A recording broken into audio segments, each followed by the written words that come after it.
sisters. Howdy, brothers. Welcome back to another motherfucking episode of Whiskey and Water. We are so happy to be here. We're actually filming this on a fine Sunday. On a Sunday. So don't ever say we don't fucking love you guys. Yeah, this is so true. We're literally sacrificing our precious weekend. Yeah, to do something we love, though. Mm-hmm. I mean... We actually got one of our listeners made the cutest TikTok that really just made my fucking day. Warmed our hearts. She, I guess, screen recorded like a snippet of our audio and then like made a TikTok to it, and it was where we're going money. I was like, we were like, if you're walking your dog, if you're drinking your iced coffee, and we just never. She was doing both of those. We just never see stuff like that, and it's so nice to see because it's like the podcast in real life. Yeah, you know, like it's actually we're like, oh, that's like what it looks like being listened to. So fucking cool. So if you guys feel inspired to do so, like, you know, create content and let us know you're listening. Yeah. So cute. And shout out our listener, Kate. Her name was Kate. Our fellow brother for joining us for the ride. Okay. Love you. So today's episode we have on Isabelle Delcea. Mm-hmm. She is actually a longtime listener of the show. She's also an influencer herself, a model herself. She founded her own influencer management agency or company, and she also runs a boutique. She also has a full-time job as an engineer. Career. And can we just She works for the government. Yeah, can we just talk about how she's like, I have what, like clearance? What is it? She has security clearance. What does that even mean? Can't talk about it. Oh my No, God. I don't know exactly what it means, but it just means that you're like Important. I'm sure it's like a probably, NDA for the government. She probably skips lines at the airport. I wouldn't go that far. I don't know.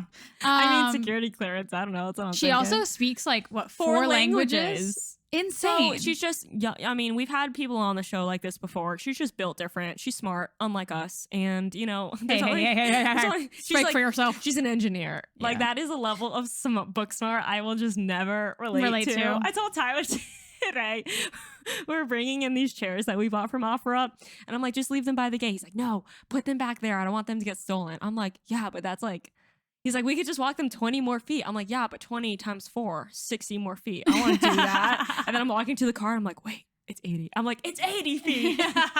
So, you know. The fact that I didn't even pick up that was wrong. Tyler didn't either. So, you know, we're good in our circle. We don't judge here. But yeah. Anyways, she's super smart. We have a great conversation. And obviously there's a lot we can relate on just being influencers ourselves. And wearing so many different hats. So great conversation to look forward to. But before that, we're going to get into our segments as we do. Okay,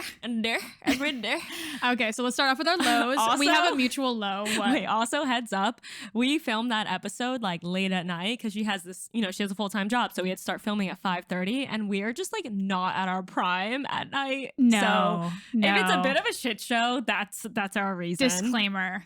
We just like things just kept happening. Like I was like dropping shit. My mind was just like it was. Our minds were like doop, boop, beep boop up. Okay, anyways, low, high, and low. Okay, yeah, our low is, you know, it's okay. Everything happens for a reason. We truly believe that. But our low is that we offered someone the social media manager position for Mood. Who seemed super excited for the position. And they politely declined. Yeah, she declined because there was another opportunity that like just aligned with her better. And financially, I think it's more than anything. Yeah. Like, I think, and I think she also accepted like a full-time position, I think. Yeah, that's what I'm saying. Yeah. That's like, I think the main reason why. Well, I mean, that works better for some people, but for some people, they want a part-time position. They don't want a full-time job. Yeah. They're in a full-time job and they want to take on more freelance work. Yeah. So yeah, we weren't necessarily a great fit for her. I think like we were in a sense that she loved like what we were about and things like that, but we just we're not in a position where we can offer full-time yet. No. So it's been a little challenging to find, you know, that perfect person for this spot where they're a good fit for us and we're a good fit for them. So yeah, that was a little bit of low because, you know, of course it's disappointing when like. And it's like, you know, we're back to square one. Yeah. You know? It's definitely like, ooh, okay. Yeah, but we're really holding out for someone that we feel 100% confident in. And again, everything happens for a reason. So I'm really hoping the universe just places someone perfect in our laps. Yeah, perfect. It'll come. It will come. For now, we're doing the brunt of the work. We do have a prospect that I am pretty excited about. Like, you know, there's a few things that don't align. Like, we ideally would love someone local. So, you know, but we're still working on it. And we don't quite exactly know where we're going yet, but we have faith. We'll get there. We have faith that it will all work out, you know, for the right reasons. And it actually works out because one, we are managing one of the clients ourselves, and then another one, she's taking a temporary pause. So it's like perfect timing. Yeah. So, you know, that's also like a little clue from the universe of being like, you know, I'll relax for a sec. A little easier for you. Yeah. So yeah, that's the low. And then what's your high for this week? My high is I went to a Panthers game last night. So fun. Go Cats. Go Cats. And I had so much fun.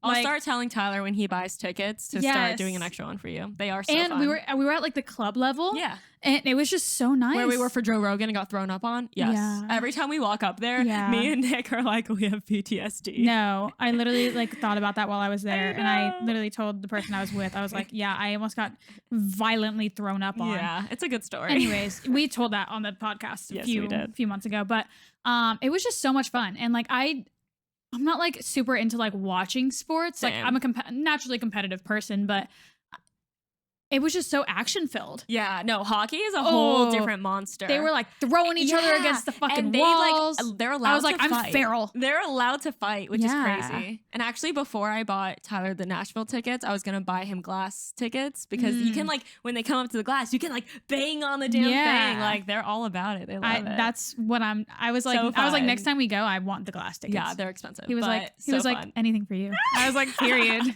We love it. We love it. That's so fun. Yeah, we'll try to go to one together. Yeah. And they're good too. The Panthers are good. Yeah, they spanked them. They were like undefeated for a while. I don't know where they're at now. And the people next to me were so fun. It's a good time. It was just a great time. And it's casual too, because like I went with just like a long sleeve and can just be comfortable because it's like cold. Yeah, I was wearing jeans and a long sleeve and I felt great. Super comfy. Not like a football game where you're like dying of heat. It's uncomfortable. It's like a mission. It's lovely. Hate watching football. Anyways, so my high is that we got the keys today to our place, and usually people get the keys on closing day. Like, it's weird that didn't happen, but our seller like had to find an apartment. He's moving out of state, this and that.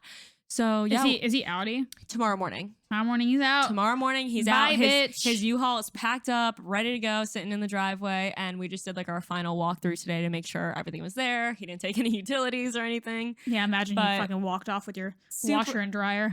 No, literally. People do that though. That's why they have these final walkthroughs. But super exciting. Tyler and I just went in, made a game plan for like the renovation. He's going to pick up our floors tomorrow. He's going to start them while I'm gone. Period. So much to fucking do. We're gonna be in LA. He's gonna be slaving away on the floors. Literally. We're like, have fun with that. But it's okay because I'm like slaving away on packing. Yeah. And then when I come back, I'm just gonna start packing again. But super excited. Can't wait. So and we did excited. another drive through the neighborhood and we were just like, wow, this is great. I'm so fucking We went stoked. to the Starbucks before our walkthrough. We got say breakfast. less. We got coffee.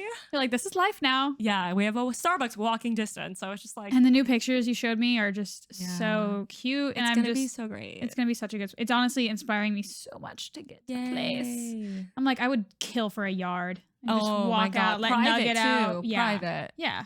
Every time I walk out, because I spend a lot of time outside. Yeah. Like every day, like I have to break up my work day. I'll like leave my phones inside and just go outside and sit with Ellie and just like do a grow. The best feeling. We call like taking in the sun and just like relaxing. Where did we get that? That was from when we worked at a mortgage firm at our fucking corporate America job, and we were inside in fucking cold ass air conditioning all day and fluorescent lighting, and we were like, let's go outside and get some fresh air, shall we? And we would go outside and sit in the sun and be like, doing a grow. Feel like we were photosynthesizing. But where did we get that like phrase from? I know like where it originated, but like doing a grow. Like who said that first? Like, I think we were saying how like, oh, we're photosynthesizing right now. And then we were just like doing a grow. Yeah. So funny. I love doing grows. So yeah, that's my high. Love that. Life's good. Life's happening. Good. Things are happening. And we're going to LA for this expo. So excited. So when this airs, we'll actually be in LA. We should do our deep dive. Oh yeah. Duh. Okay. Okay. We got deep this dive. We're going to hop into our deep dive because it goes along with the story. I did that on purpose. Yeah, right. Our deep dive for this week is that we got a collaboration with the Four Seasons. Beverly Hills. Beverly Hills, bitch. Beverly Hills. Who the fuck are we? Beverly Hills. Beverly Hills, period. 90210, baby. We're really out here. I mean, it's for 2 nights. We're staying there for 7 days, but listen, we're hype. We'll take what we can get. We're fucking hype. And we also rented a car. And they upgraded us to like a 1-bedroom, like the nice suite. So I hope that one has a balcony too, though. I think it does. I think so. I hope so. And they don't want to be disappointed. And they're giving us a food and beverage credit, which is fire. Great. Love that. Saving money. Love that.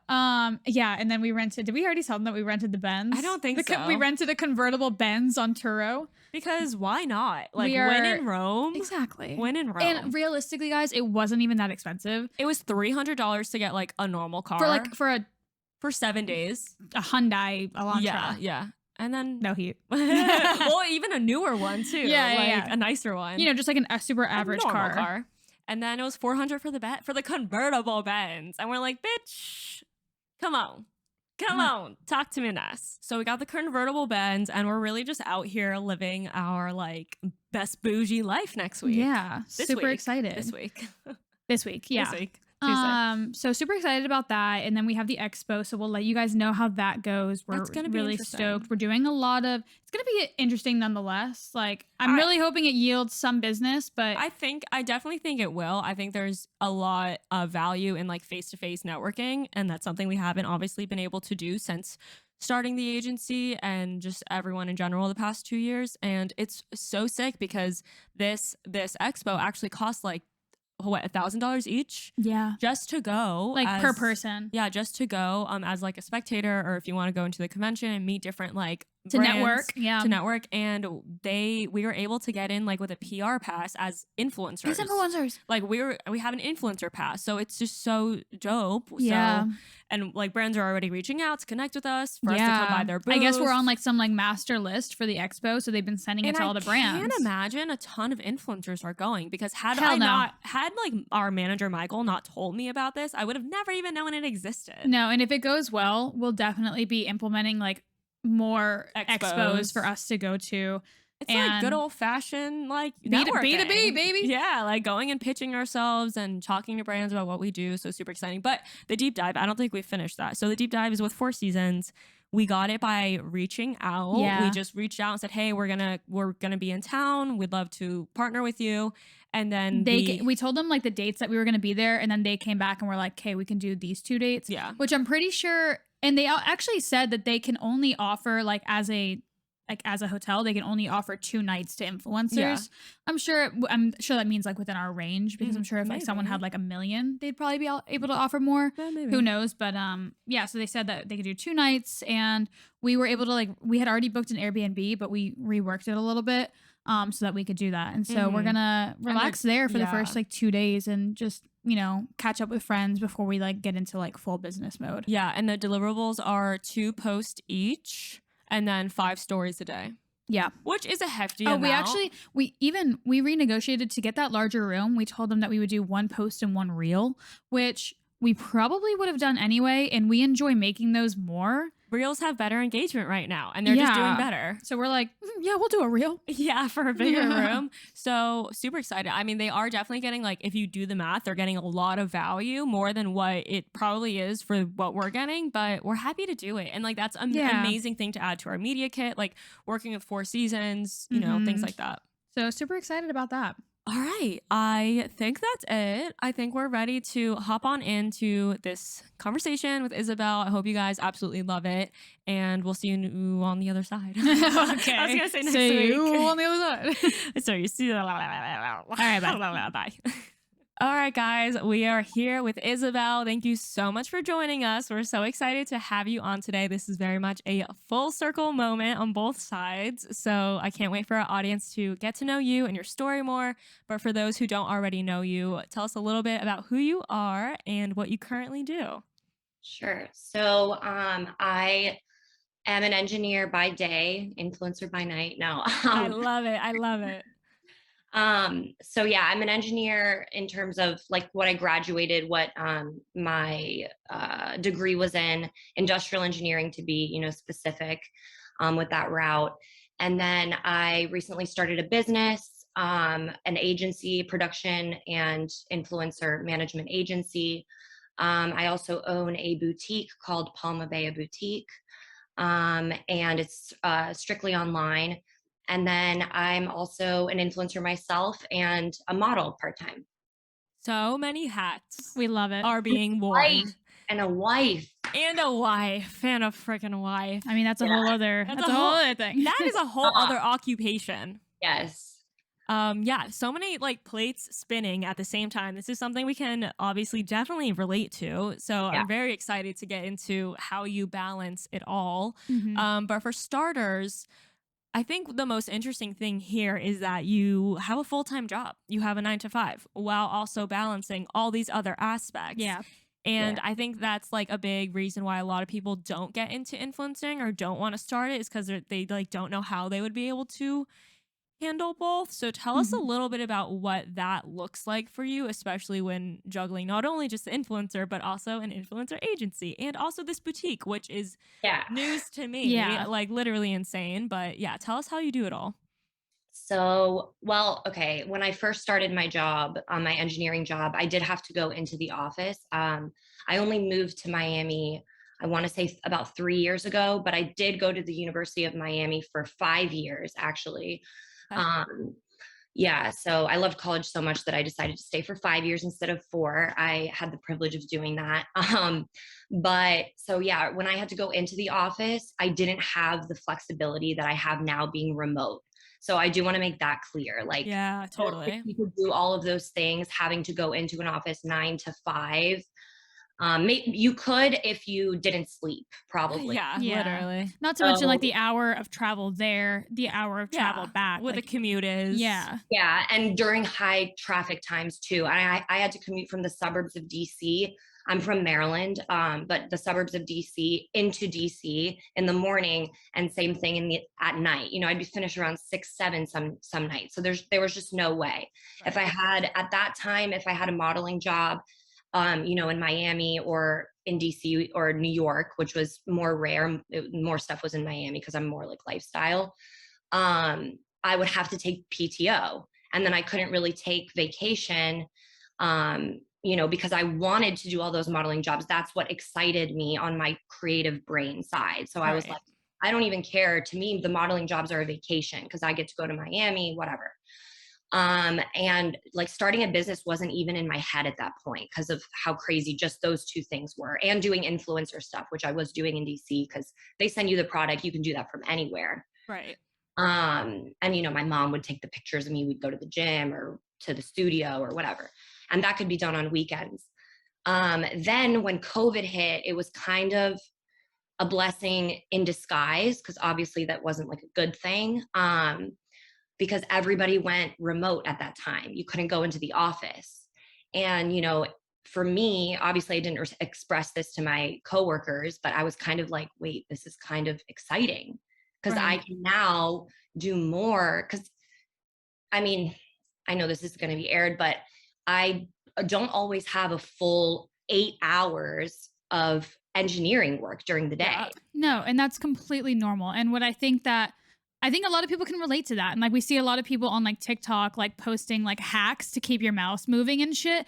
And it's just like, if you were to go into an office, you would take pee breaks. You would take little breaks throughout the day. And like, you deserve to do the same fucking thing at home. Like you're not a machine. You can't work 8 straight hours. Right? Yeah, no. And I have ADHD, I think, and it's not diagnosed, but I wouldn't be able to sit. Like I would be I work for the Census Bureau. I'm on a government contract right now. So I can't really talk too much about what I do because I have security clearance. Yeah. You have security clearance? Yeah. That's a big fucking deal. My dad has security clearance. Yeah. Yeah. You have to like go through all this weird stuff, fingerprinting and all those things. And she's an FBI agent. So I'm not at all. I'm not that, but so I can't go into too much. It's boring anyway. She's like back to modeling. She's literally you're a Hannah Montana. Like, oh my God, right? I actually watched that show. So I lost track where I was going with that. Oh, so you're an FBI agent. Yeah. So during the day, the Census Bureau where I would work is massive. They have parks and stuff. Everything is like gated and closed. So like 2 hours out of the day, I'd walk. I'd go and change and put on my workout stuff. I'd take a run. And so many other people were doing that. Like all of these people had other passions like fitness, or they're on calls doing other things during those times. So I wasn't alone. Like I had my like work wife or whatever who would go and take walks with me and stuff. And we'd go and grab lunch in DC. Like nobody's working the full time that you're there. Right. Yeah. Unless they're like super high up and they have meetings all day and they literally can't leave their desk. But, so I would do that. Now, okay. So COVID hit, I'm able to work from home. I have, instead of my hour-long lunch break, walking in circles around the census headquarters, I'm doing this other stuff. So I started building the influencer, building my platform. At that point I had already graduated college. Obviously I have my full-time job. So I guess I was like 23. I'm 27 now. So yeah, 22, 23. And then I got a call from my manager saying like, the census, the headquarters is doing like a whole, they're reconstructing everything. So we can't even go back into the office until like 2023. And like me, like screaming on the side, like in my head, like, this is like, I can move to Florida. Like I can move to Florida. So I was freaking out. At that time I was already, 2019, was I engaged? I don't even remember. Anyway, I told Daniel, I've known Daniel, my husband, for like 10 years now. So we were like together at that point. I don't remember if we were engaged or not. And I told him like, would you be down to move to Florida? Because then his company as well, he works as an engineer too. He's like higher up than me.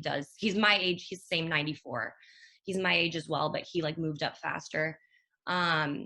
He's working for Medtronic, which is like a medical device company.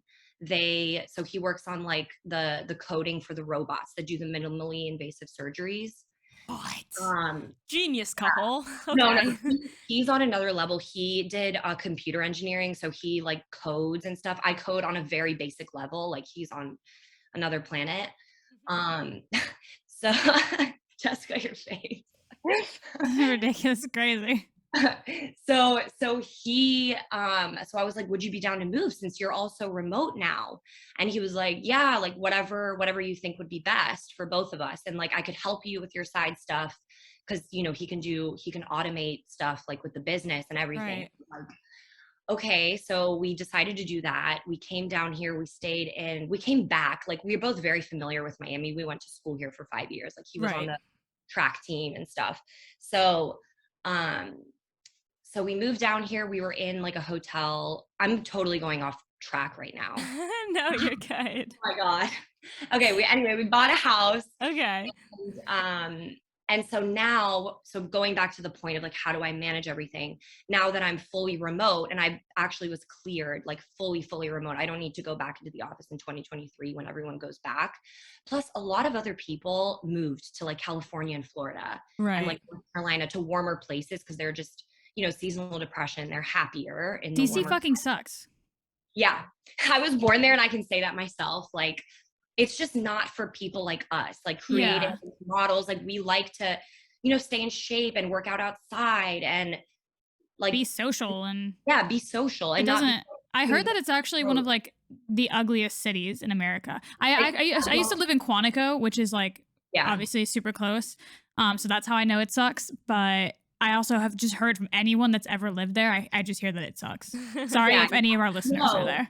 I mean, that I went to school there and I went there the second I had the opportunity, I came back here. So, South Florida is where it's at. Yeah, truly. Yeah.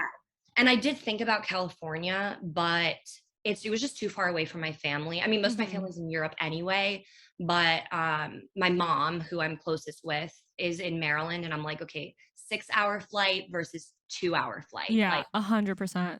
Yeah. And also like the prices in California, I know it's respective to the salaries. Like I know people get paid more there because housing is more expensive or whatever.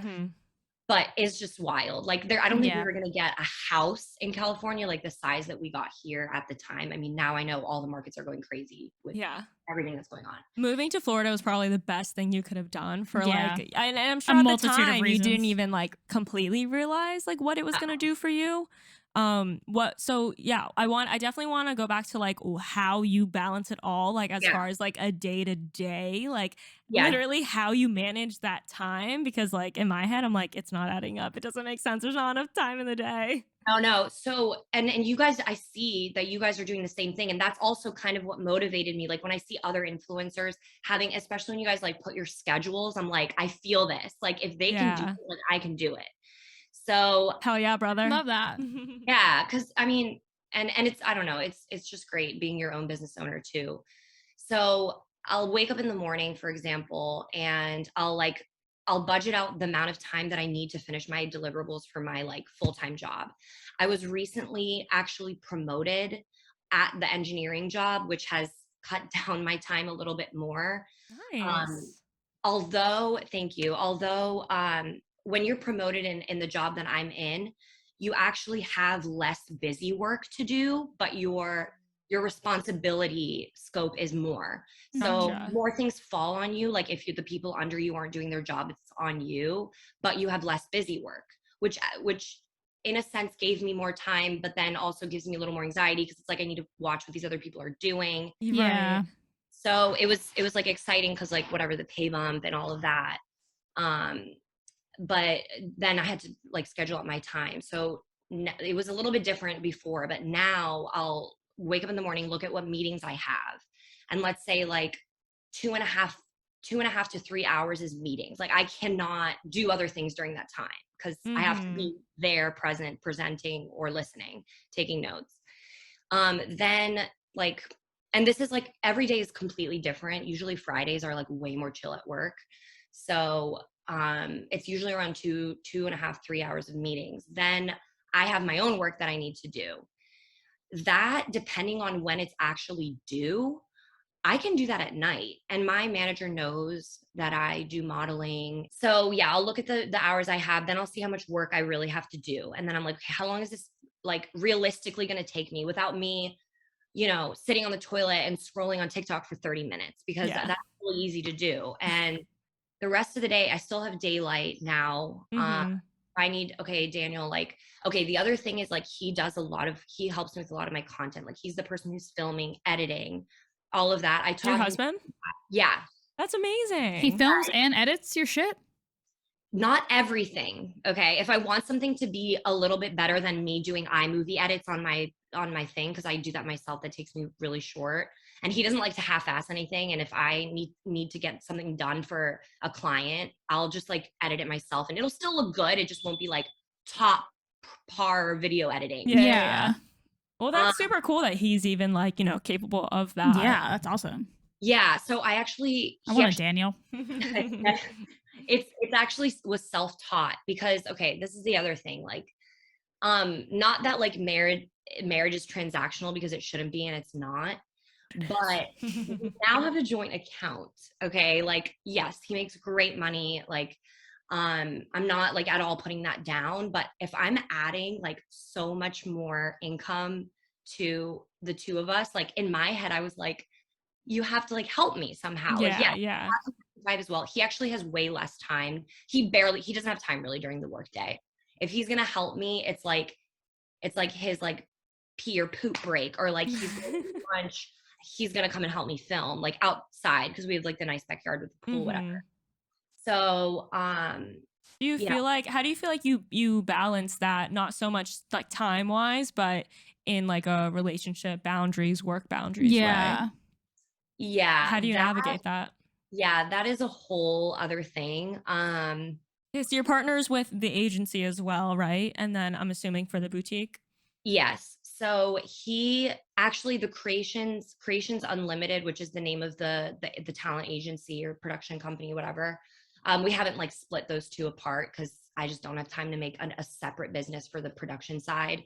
But In terms of the production side of that, he helps me with that, the talent management and like getting influencers jobs and, you know, taking commission from that and doing all the emails and contracts for them.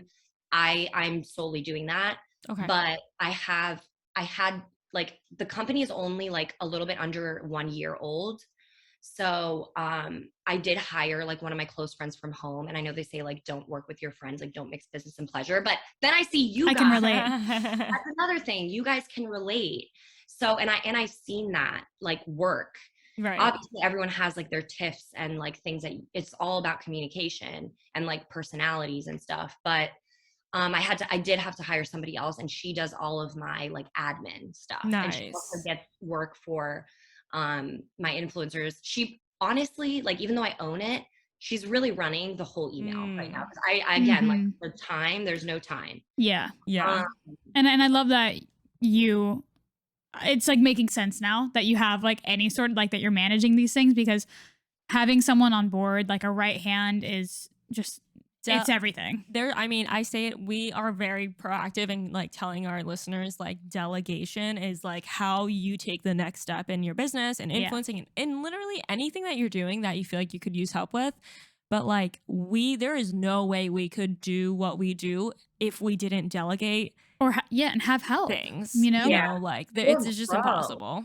Yeah, exactly. Or scale. Like you want, and if you're thinking like money, you're like, oh, I'm going to take all of it. It's going to be, you know, I'm not going to split it with anybody else. But you won't grow. Then there gets a time where you're like, now the work is going to be sloppy. I don't have time to read the contracts. Like, I'm going to fuck somebody over at some point. Like, there needs to be another person. And it's not a 50-50, because like I founded the company. I know I created the connections with the people, but she does take commission off of the jobs that she books. So that's great. And then I pay her based off of her, like I gave her like an hourly rate. I'm trying to make it as like worth it as possible so that she has the motivation to work, you know, too. Yeah. Totally. And I think that's a great point for like giving employees and your team members incentives. I'm like, both of those things. But yeah, it's really important, you know, because like we've had this conversation in the past where it's like, how much can we ask of our team? Like, at what point is it not fair to ask them to care about the company as much as we care about the company? Because at the end of the day, you know, like it's not theirs and they are working. So it's like there's a very fine balance between, you know, having them care for your baby the way you do, and then needing to like give them some things like incentives to work harder and to push them a little more. Yeah, exactly. And like at first it was just because I didn't know like how to start this. So at first it was just whatever jobs you get, you take a percentage of the commission. Like that was the original contract between her and I. And then as she started stepping up and doing more admin work that I wasn't asking her to do, like incorporating Loom and Airtable, like to help us, like, I'm sure you guys do the same exact thing with like all the brands, and like, did I follow up with this brand? Like, have I been emailing them 100 times already? Like, you know, you need to that, because then people are like, take me off your BCC list. So, as she started doing that without me asking her, I was like, she can't be doing this free work. Like, I understand she's getting commission, but at this point I'm like, I'm talking to Daniel, because like, again, our account is joint.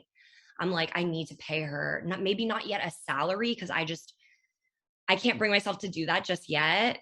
But at least like at the end of the week, have her come, and I trust her, come and tell me how many hours did I spend on non-commissionable work. Like, you know, making documents for you and doing extra stuff, and onboarding girls, onboarding brands, onboarding new agents, to scale, you know. Yeah.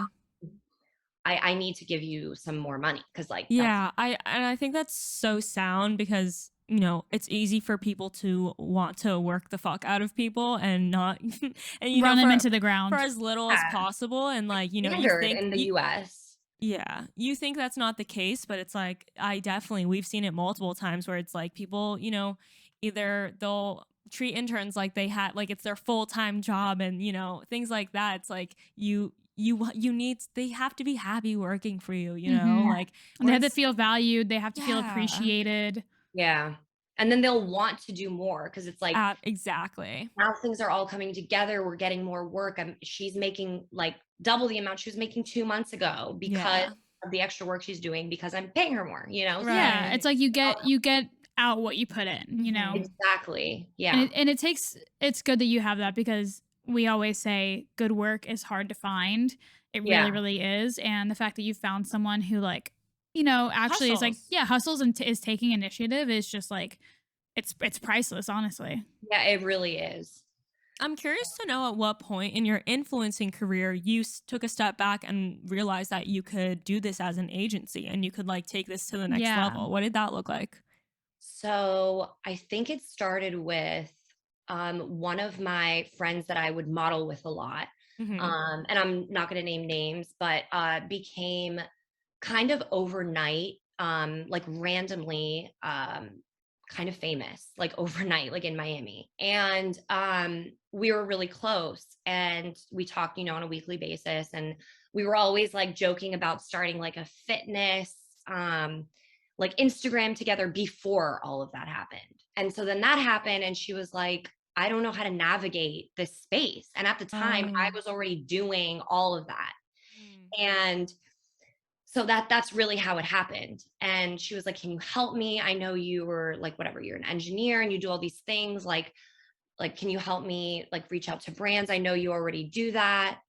And I was like, yeah, why not? Let's do this together. She was like, we could both profit from it. Like you can take a percentage, like an agent does. Cause at the time we were both with the same agency. And we knew kind of how that worked. So I was like, okay, let's try it out. And so we started doing that. I started reaching out to friends being like, I manage this person who's verified, like has real followers because these are all like her engagement. They're brand new followers when it's overnight like that.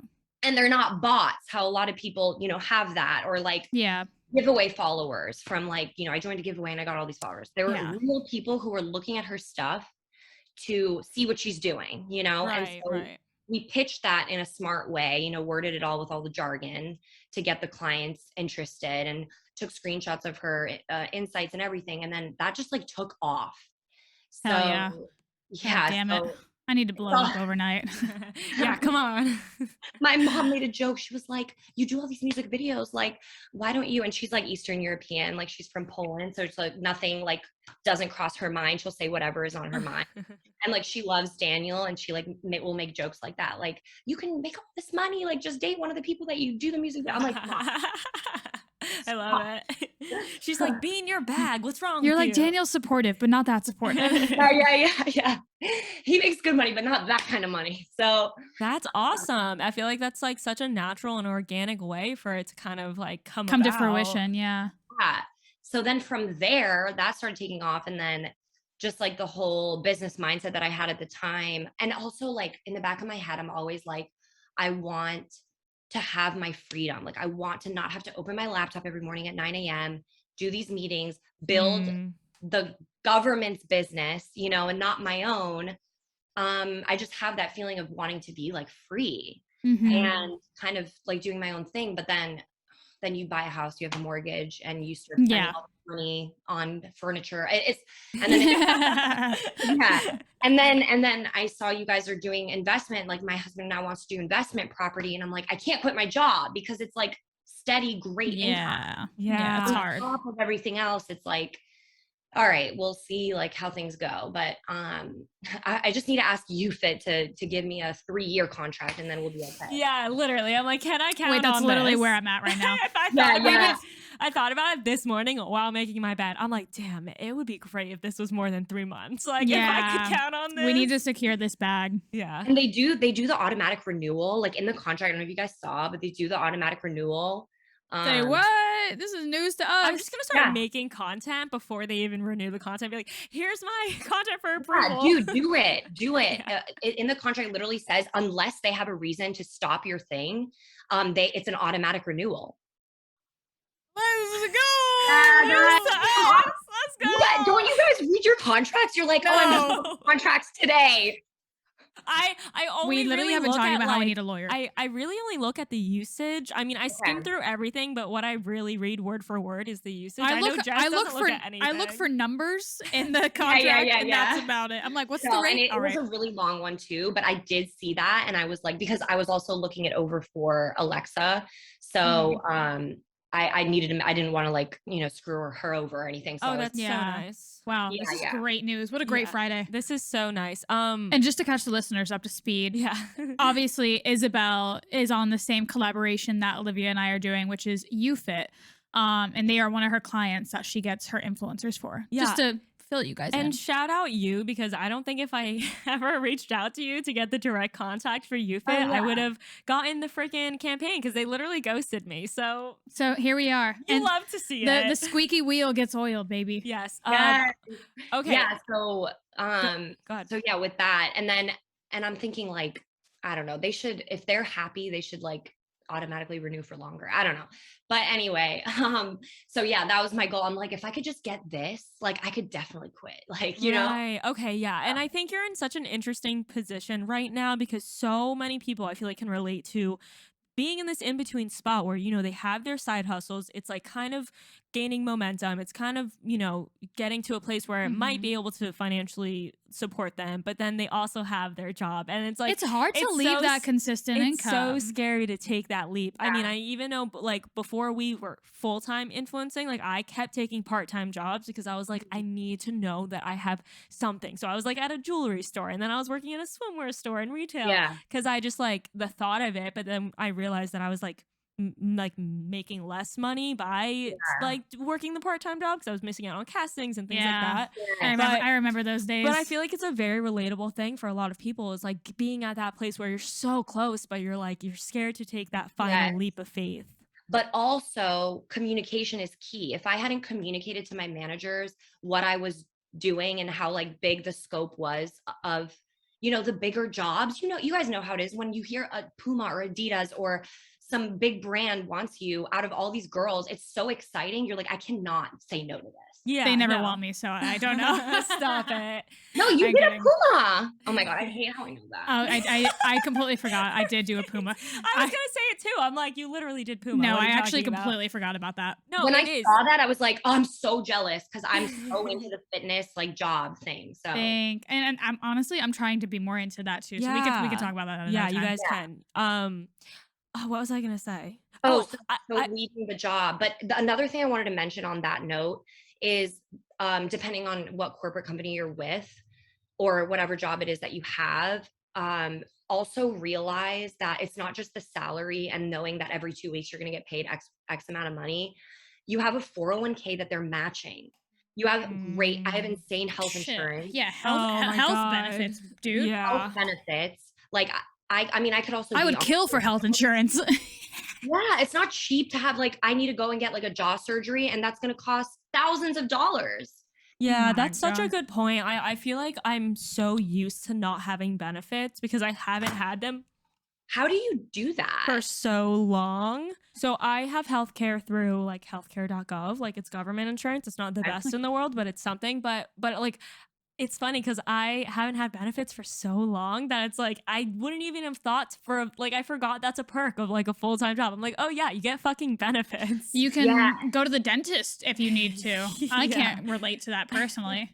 If you need a root canal, like, goodbye my money for the month. Like, that's so true. I probably have like 3 cavities right now. I actually feel like that's something, I'm glad we're breaking this up, because I feel like that's something that influencers actually don't talk about enough, is like the fact that we have to make our own benefits. We have to make our own retirement account. We make our own job. We make our own job, but, like, you do have to be thinking about these things and, like, paying taxes and, like, all the other things that just you don't even cross your mind when you have this full-time job. Well, you can relate because you're in both, but definitely important. And then, like, shares in the company too. That's another huge amount of money that's being put off on the side that you don't know about until you check your shares and you're like, whoa, I can't do the job. Like, and you get more, like, the longer you stay.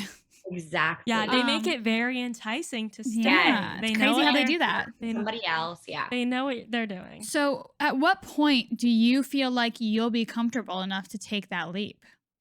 Never. So that's been very heavily weighing on me. Because there have been a few things that I've had to say no to, in terms of castings or taking jobs at the last second. Because you know how it is in the modeling world, they'll tell you the day before, and or you're the like, day of. they're like, do you think that I have absolutely nothing else to do? They do think that. Yes, they and do. There are some models that do that, and honestly, lucky them, because they must be privileged enough to have somebody else paying for their stuff. So I'm trying to get like you, my boy. Especially if they're like living these lavish lifestyles on Instagram, and you're like, how that doesn't match up. Yeah, right. Or doing something that's like something you wouldn't do yourself, that you're not comfortable doing. So I mean, there's more flexibility in our schedule, but it's not flexible enough. Like our whole week is planned out on a Monday, you know, like it's not flexible enough to drop everything we're doing. Like you literally have to have nothing going on. I was literally considering last week going to Tulum this week. And then by the time I was like, okay, I'll make a decision by Monday. By Monday, my entire week was fucking full. I was like, how did I even think that was plausible? Yeah. It's not. And that's another thing. Like I see people going on, like these influencers going on trips and doing all these things like midweek. And I'm like, I get so like, I really do get jealous. Like I'm like, I am in my prime. I haven't had a baby yet. Like I want to have one soon-ish, and I want to be able to do that before. You know, before you're like, I'm fresh, hot, young. I want to be traveling and being a bikini all the time. Like I'm in my prime, and I could quit my engineering job. I'm at the point where I could, but I don't know if it's like that I'm getting more greedy or what I really don't know what it is. Maybe our expenses are going higher and we're buying more things. I don't know what it is, but I'm like, we're budgeting. When Daniel and I budget, we budget for what we are making right now. And when we do that, we're budgeting all these exciting things, like getting another house, like as an investment property. And it's like, you can't quit your job, and getting a mortgage is so much easier both people being on W-2s. Yes, it is. Yes, it is. What I would do just for the double income. For the double income, and also just for like the ease of the verification, because it's so hard to prove your income as an independent contractor. Faster. It's pretty much like non-existent. Yeah.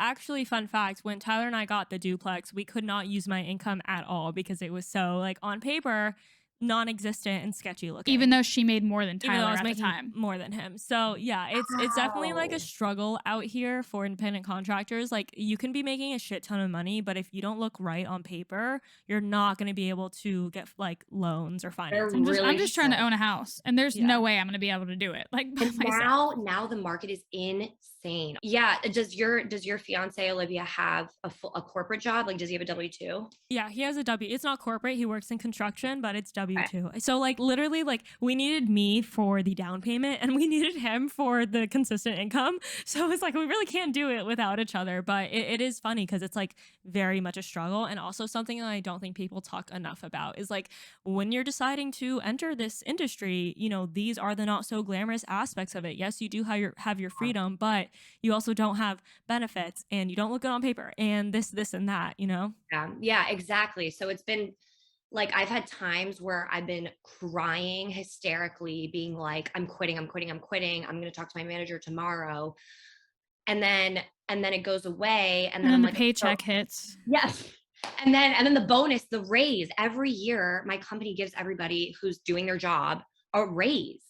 And it's I mean, it's also, you're also in a great position. You have a great job too, so it makes it harder to quit. Like, yeah. I mean, it sounds pretty fucking sweet. They hiring? Yeah, because for a lot of people, it's like I feel like they're at jobs that they really hate, or like they really and it's a lot easier to leave. Yeah. So I mean, it's that you're in a harder spot because your other job is like treating you well. Exactly. That's what my mom says every time. I like freak out about like saying no to like some great job that I would have loved doing.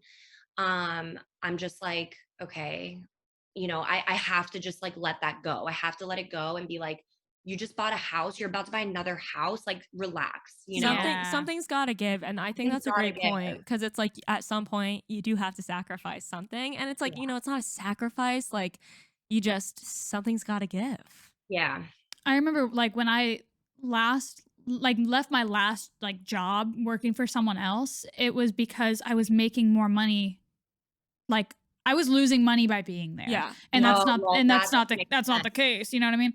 Yeah. So it's just a different situation. Yeah. And you brought up a really good point of this, like, you budget for your expenses and then you expense for your budget. I think that's such a great thing for everyone to consider, because it's like, I've listened to a lot of Bigger Pockets, which is like a real estate investing podcast, and highly recommend if you don't listen. Yeah, 10 out of 10 recommend. That's how I've learned everything. But they talk a lot about how they know millionaires and people who are extremely wealthy who are also broke because they can't keep up with their expenses and their and their lifestyle. So I think that's just a great reminder for our audience, is like, no matter how much money you make, it's something to consider your cost of living and what that is, and like, the lifestyle that you want versus the amount of money that you're bringing into. It's like just something great to keep in mind for everyone. Yeah, for sure. I want to know more about the agency side of it, because I think it's, it is such a new industry. It's very much in a lot of ways still the Wild West for a lot of people. And I want to know how you go about kind of managing it, and just what that looks like for you, and if it's something that you genuinely enjoy too. Yeah. So I love it, actually, to be completely honest. There are a lot of times because we're now we started a year ago, and we're now managing like 40 plus influencers. We recently started signing like legitimate male athletes and male influencers, because Hell yeah. Daniel was in the like Division I like sports world, and so he knows some people who like got big or whatever, and he was like, maybe I can help in reaching out to them. So like I know I said he doesn't really help with the creations, with the talent management. But in terms of the athlete stuff, he is helping with that. And then for the boutique, he does the back end stuff, like the ordering, doing the orders and customer service emails, which I hate. So he does deal with that at night while he's gaming. So I love it. he wanted me to like plug that, because he's like, you always say I do nothing. And I'm like, no, don't worry, babe. Like, so this is for him. Okay. But Daniel, if you're listening, we know you don't do shit. No, I'm kidding. So where was I going with that? Oh yeah. So now we're managing 40 plus people. But like I said, my friend who's helping me is doing most of the communications. And if she's also not in this world at all. Like, she's not an influencer. She didn't do like modeling or anything. So Oh, wow. she was learning with me, and I was kind of like teaching her along the way. And now she's like a pro. But she still will call me like, you're looking for a job. Yeah. I know you guys are doing the same thing, like kind of. And you're doing it together, which is awesome. You both know the world. So she and we're actually looking for more people to do this for our girls. We're looking for as many more agents as possible. So if anyone wants to work for us, like, let us know. It's totally part-time it's on your own time. It's not even part-time. So she writes out emails whenever she feels like it. When people write back, she calls me, asks me like, is this a good rate to put this person at? So we are talking throughout the entire day, like whenever I have a second. So it is like go the entire day, but it's like when I get a call from her and she like tells me she got a new deal, it's like so exciting. Yeah. Like, yeah, that is $3,000. Like, what? Like, that's just wild. And especially with the girls, that were like, some of the girls that we're managing have like 4 million followers and are verified, which I didn't just DM these people. Like, most of the time it's usually just a DM or an email to these influencers. Like, hey, do you want to jump on board? We have like our onboarding whole paragraph thing that we use as a template. But a lot of these people I met at like swim week on this one runway that I did, where it was like an influencer runway. So everybody there had like 1, 2, 3 million followers, like 5, verified. And yeah, there were some that had less too that I also wanted to take, because not every brand has $10,000 to spend on a post. Right. So, which is like just wild in my brain. Like, I don't understand how brands do that. Yeah, same. Like, are you really getting anything out of this? But sorry, no, I'm kidding. You do. So yeah, so that it's exciting when I get a call from her and we work out like prices and stuff. And yeah. But there's another side to it, which I'm just recently finding out, and it's dealing with people's personalities, which at my Ooh. job, yeah, which at my engineering job, everyone has one tone of speaking, and like everything, like there's no emotions. Like everything is Yeah. very like, did you get your deliverables done? What's Robotic. your bandwidth? Yeah, like I don't But know it's if you all, guys it's follow. easier that way, you Oh my know. gosh. It is. There's I no room for wish. error. It's just like do Yeah. do. Yeah, yeah. And if like you don't do something right, it's like nobody's screaming at you. Like I know other corporate jobs, it is not always like that. I did get lucky. But it's just like monotone, but it's also like when you mess up, people aren't like yelling at you. They're like, okay, for next time, do this, this, and this, because this time you didn't do that. And Right. it's like, okay, I know I can't do this again because this Mhm. is a serious job. It's not like, Yeah. So this in this creative space, and especially managing people who, and like I'm not naming names, but people who have, a lot of followers, some of them have like a sense of like entitlement. Oh, of course they do. Yeah. And they think they're like J-Lo or, some crazy celebrity. And it's really interesting dealing with these people, because it's like, and I'm not saying like, oh, you're nobody, because they obviously worked very hard for their followers and they're doing great content and they're beautiful and they work really hard for their body and their looks and everything. But kindness is free. Yeah. Yeah. And it's like, and it's all, sometimes I'm also like, and I understand like rates are rates, and some people like don't want to go away from their rates because this is their livelihood, and Yeah. that's, and they have a lot of other jobs. So like they have to take a certain rate. But it's sometimes, yeah. So you deal with a lot of, like I said, a lot of personalities, some entitlement, which is like annoying to deal with. And like I get frustrated really easily. Like I think I have like a short temper, which is really bad, and I'm really trying to work on that. So like Daniel always says, like, count to 10 before you react to something. I like that. I can relate. Yeah. So I'm always like, okay, breathe, breathe, breathe, breathe. Okay, now respond. Yeah. Or But I'll wait. Go ahead.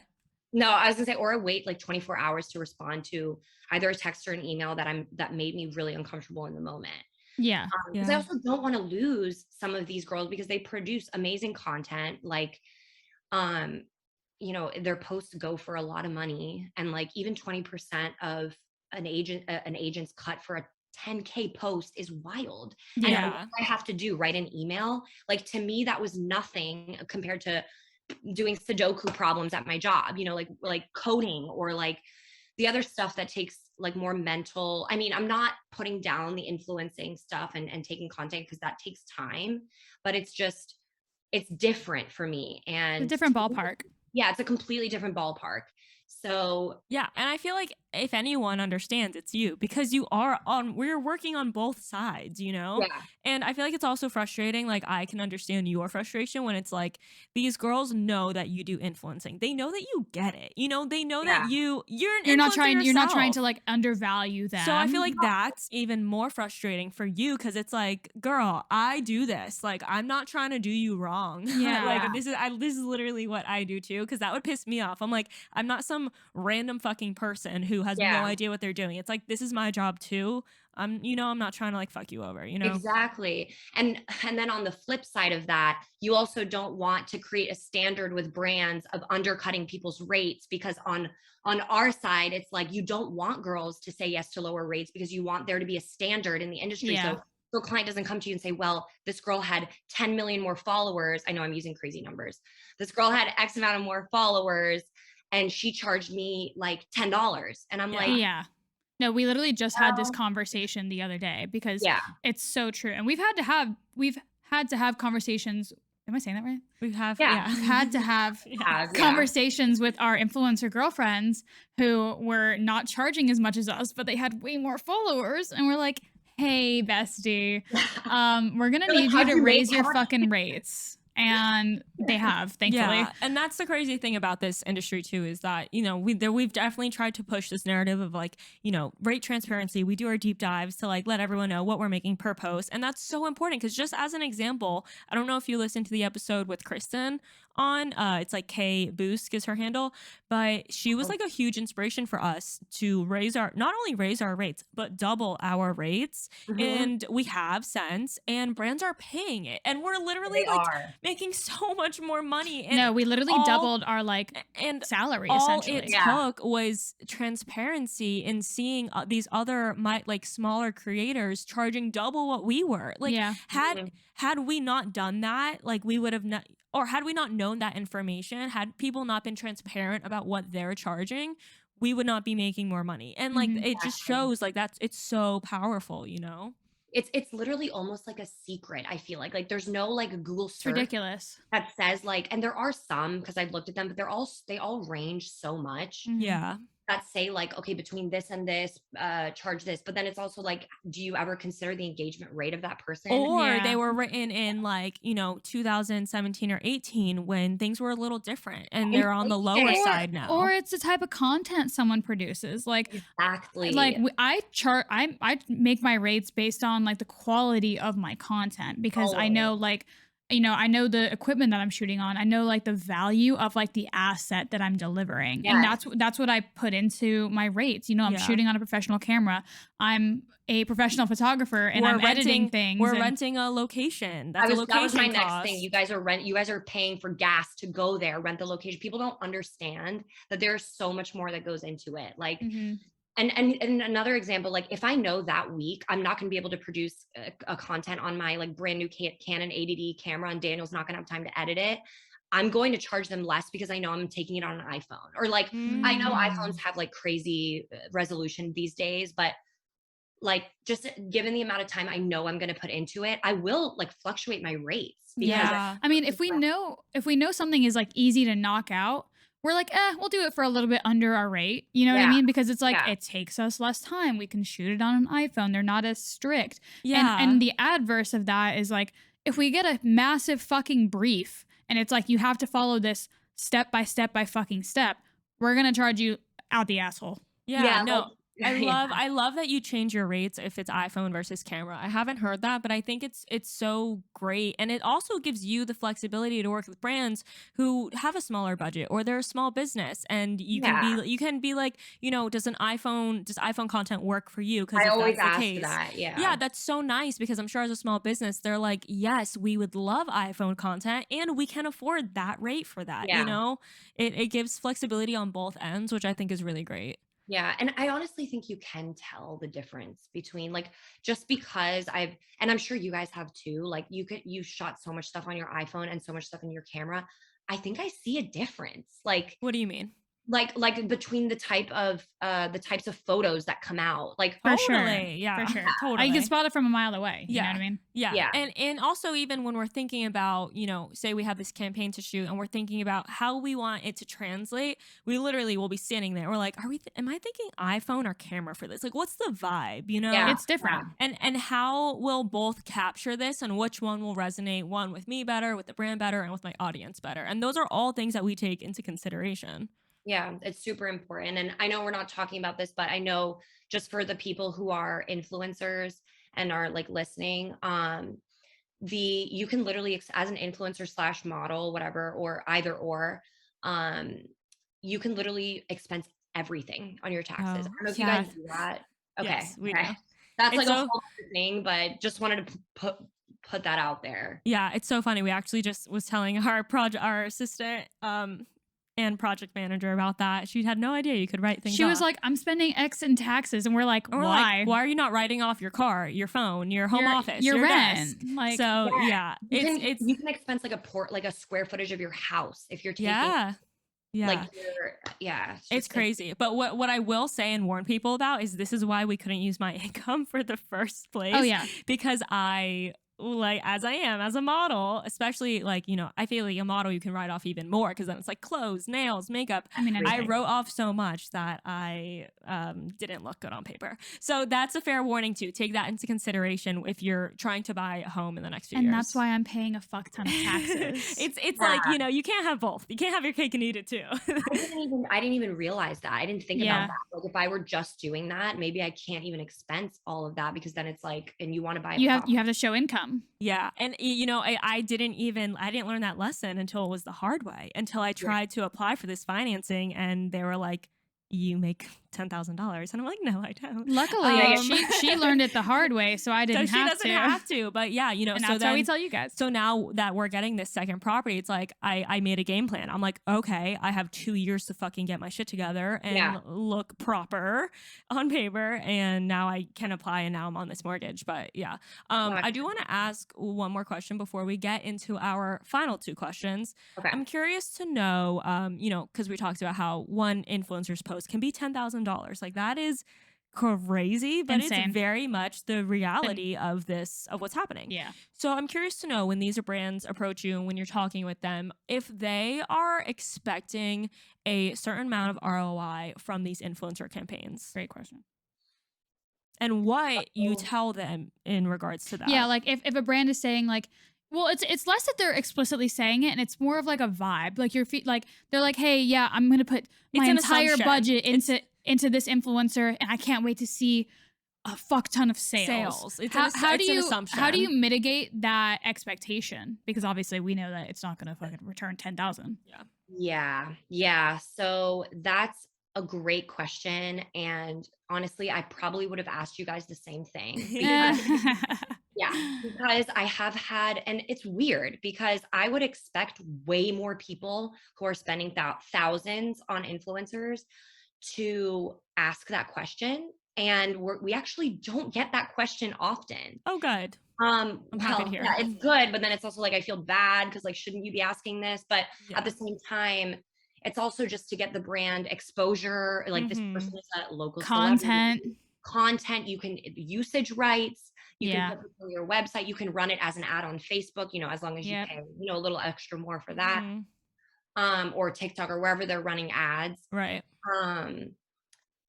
So there were 2 instances where they were like, this person obviously didn't know much about Instagram, and they were like, can't wait to see like all the sales coming through. And I was like, well, to be completely honest, we actually don't get that. We don't receive that information from brands.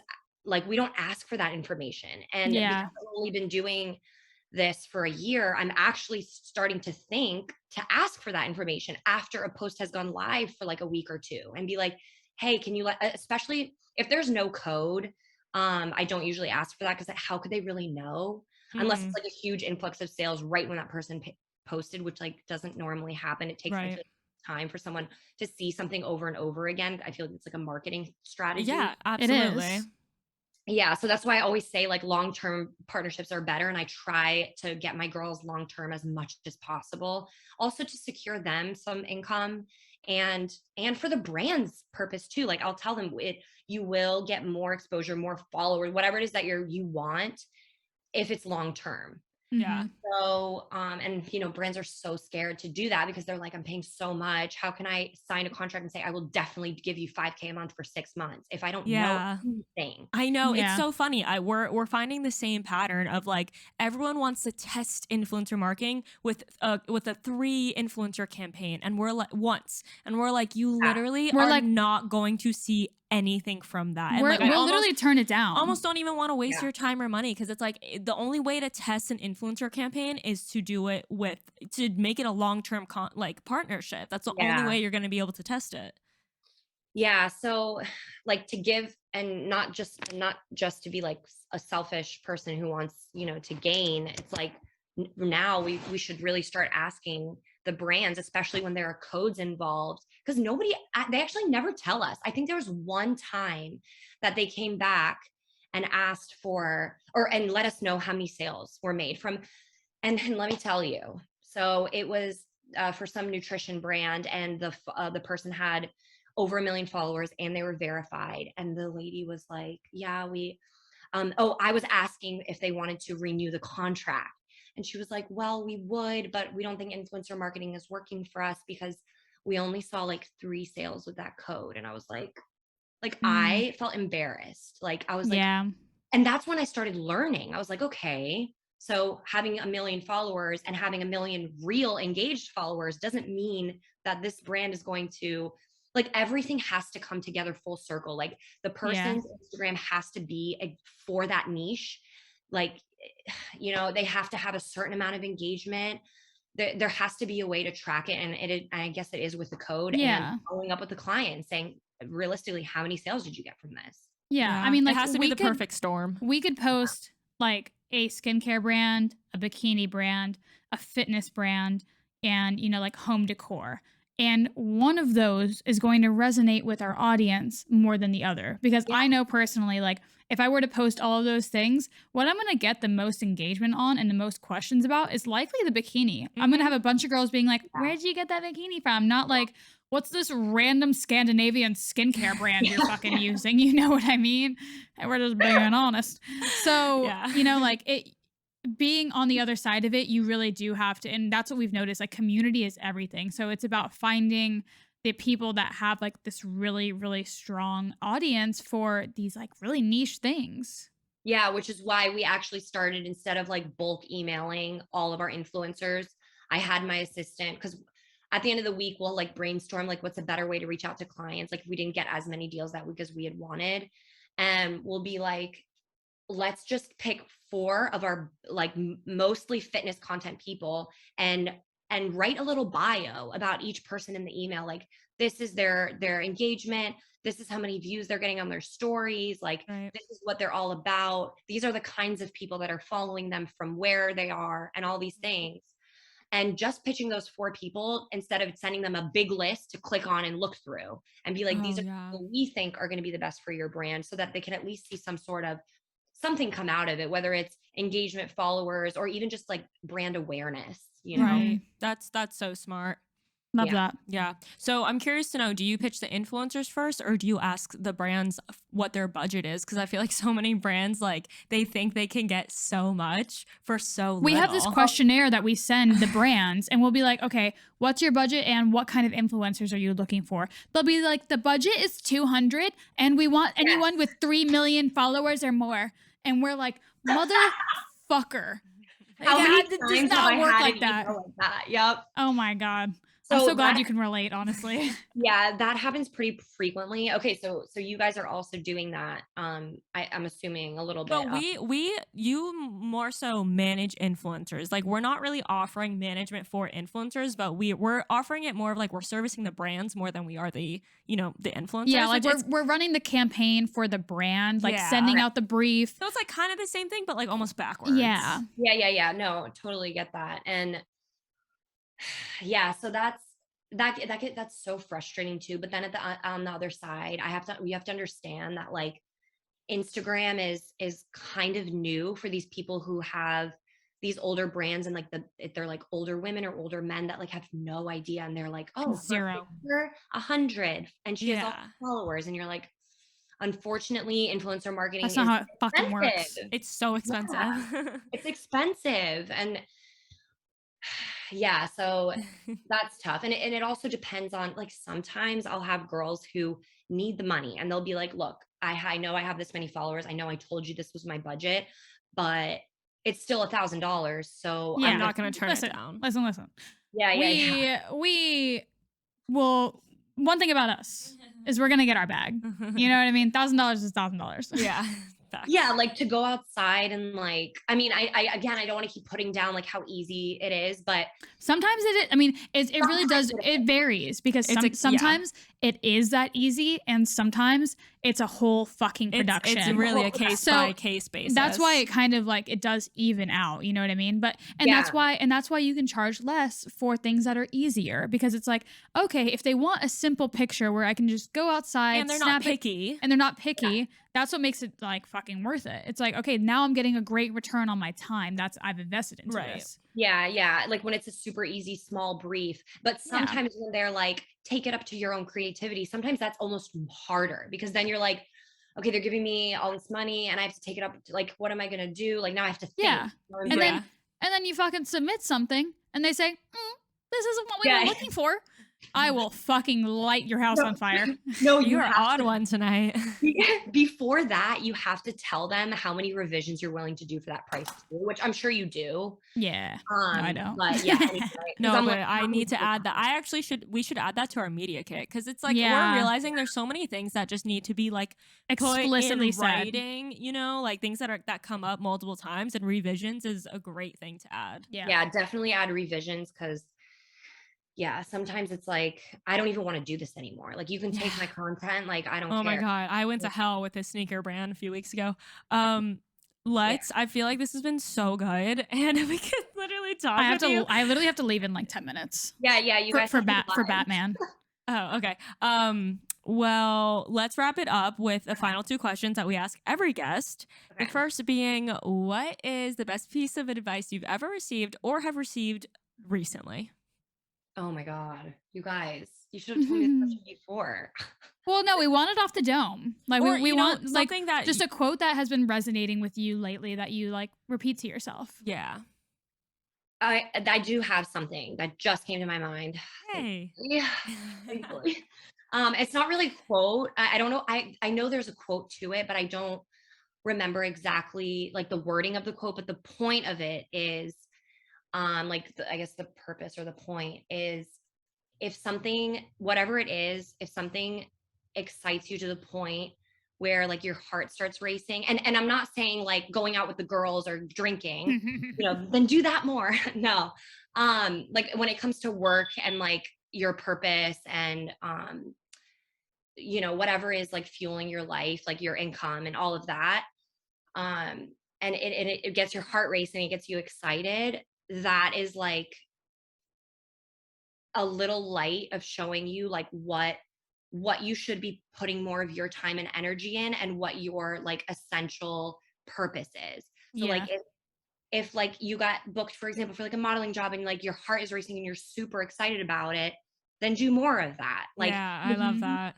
Like when I get an influencer a big deal or like a big contract, like when I got Alexa the YouFit job, for example, like I was like jumping off the walls. My husband, like, and it was income for her, for us, and for like my husband, and my husband heard me.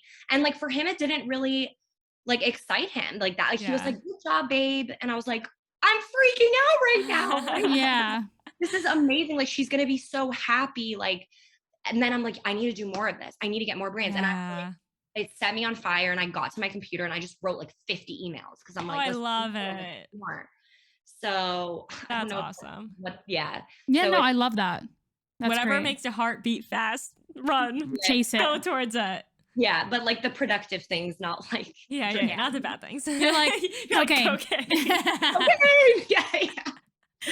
That's what I was afraid was gonna come off. No. Okay. So our next question is, what is your best biz pro tip? It's like a mindset hack or like an app you use, time management hack, anything. Let me think on that.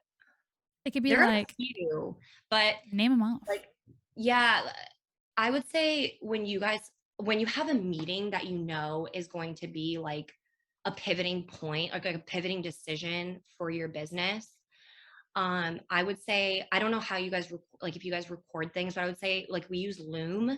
So I would say Loom it or like record it, so that any of those brainstorming ideas that come to you during that meeting that are going to change like some big thing in your business, or like if it's like I said, if it's like a big business like meeting that's going to change the structure or the way you organize things, record it, so that if you're ever in a rut or stuck at another point in like scaling your business or whatever it is, go back, listen to that recording, and just like listen to how the flow of ideas like went throughout it, so it can kind of like ignite what you were feeling in that moment. Again, like if you feel I love that. That's so cool. Yeah, we Taylor, our project manager, she takes notes of it all, and we kind of go and we like to review that like weekly almost, which is awesome. That's a good point too. Like the notes, like don't underestimate taking notes. Like I know people in college are like, oh, like what, you know. Yeah. But it's huge. It's huge. Yeah, look at that. That's so cool. And I even love the idea of recording it and listening it back, because you're right. That is such a high level, like energetic thing, because that's kind of the hardest thing of what we're doing, right? Like I feel like I always use this term where I feel like I'm like weed whacking with a machete through a forest during those meetings, because it's like there's not a path that we're like, this is the next step. This is the next step. No, like we're sitting and we're flow like, of consciousness. we're like, what is the next step here? How can we make this better? How can it be, you know, more systemized, automated, whatever it is? And that's really the hardest, because it takes the most bandwidth. But those are also like my favorite meetings, you know, it's like, because we're like, damn, like we really just got shit done. And like, it is like a level up. You're changing the business, you're restructuring it. So I love that. That's a great biz pro tip. So thank you. And then also just the difference between the notes and the recording, you hear, like, I don't know if it's something with like the auditory part of it, but you hear how tones change when like better ideas are presented. And like that can sometimes, like, if you're a person who learns more like through auditory learning, because you know there's like different types of learning. That can sometimes actually spark like a new idea. And so cool. I feel like that's science. This is definitely your science side coming out. But the other thing is, like, not everyone has time to like listen to all that whole thing, you know? So you could also just like move your mouse to the point of, you know, like you can always skip through. That's the point of a recording. Love that. So cool. Well, the best biz pro tip we've gotten in a while. Yeah, honestly, that's great. This has been so good. Thank you so much. I think our audience is going to absolutely love this conversation. If they want to follow you and your journey and everything you have going on, where can they find you at? So my Instagram, it's just my full name, which is like hard to spell, but it's Isabelle, like Isabelle, and my last name Delcea. So Isabelle Delcea with 2 A's at the end. It's my Instagram. And then our creations, for talent or anybody who's looking for management or more money, more jobs. That's Creations Unlimited Co. That's the amazing Instagram. And we'll make sure to include all of that in the description. If you guys have loved this episode, make sure you take a screenshot, let us know you're listening, or just DM us and let us know you loved it. And that's about it. We'll see you guys next week for another episode. Bye guys. Bye.